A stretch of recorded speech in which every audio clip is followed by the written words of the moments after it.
Nah, Assalamualaikum warahmatullahi wabarakatuh.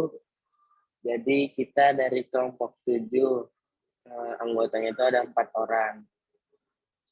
Bisa di next kali ya. Yang pertama itu ada Sarwani Abdan,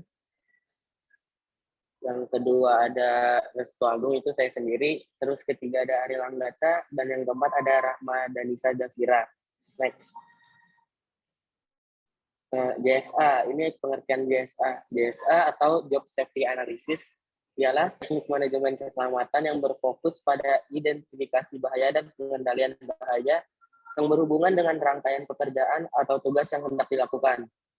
Teknik ini disebut sebagai langkah preventif atau upaya untuk mengantisipasi terjadinya kecelakaan. Mungkin selanjutnya bisa dijelaskan oleh teman saya nih.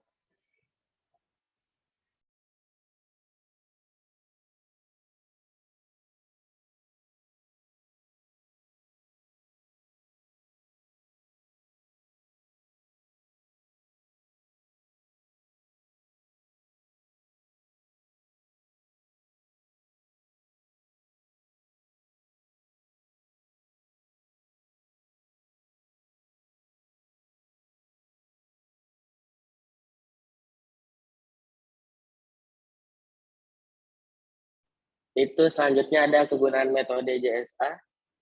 Yang pertama, dapat menemukan bahaya fisik yang telah ada pada suatu pekerjaan dan sekaligus dapat menentukan metode yang tepat untuk menghilangkan atau mengendalikan kondisi dan tindakan yang dapat membahayakan.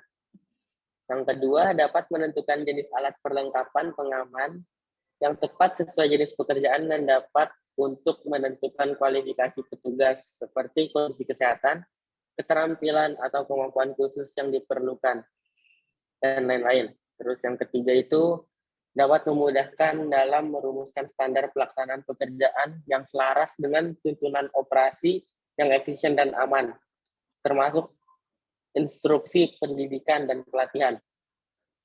Terus yang keempat, penerapan standar pekerjaan yang aman akan meyakinkan setiap pekerja dalam melaksanakan pekerjaannya secara konsisten dan aman sehingga dapat bekerja lebih produktif. Yang terakhir ada rumusan rangkuman JSA dapat digunakan sebagai daftar periksa atau checklist pada saat mengevaluasi kinerja K3 di tempat kerja. Next.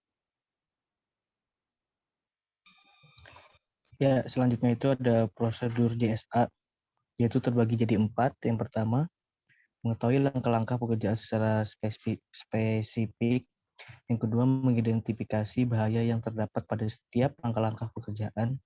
Yang ketiga, menentukan skala bahaya yang harus ditangani terlebih dahulu atau bahkan tidak perlu penanganan. Nah, yang terakhir itu merancang dan menerapkan pengendalian bahaya. Baik, selanjutnya ada studi kasus metode JSA. Dalam studi kasus ini dilakukan pada PT XYZ.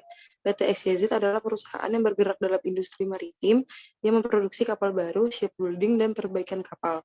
Penelitian ini dilakukan diidentifikasi potensi-potensi bahaya yang dapat ditimbulkan dari aktivitas-aktivitas tersebut dalam pembuatan kapal baru maupun lokasi perbaikan kapal.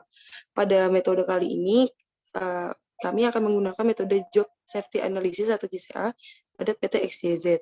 Bahaya yang dapat terjadi diklasifikasikan sebagai berikut, yaitu terdapat bahaya radiasi, bahaya listrik, bahaya ergonomi, serta bahaya terjatuh dari ketinggian.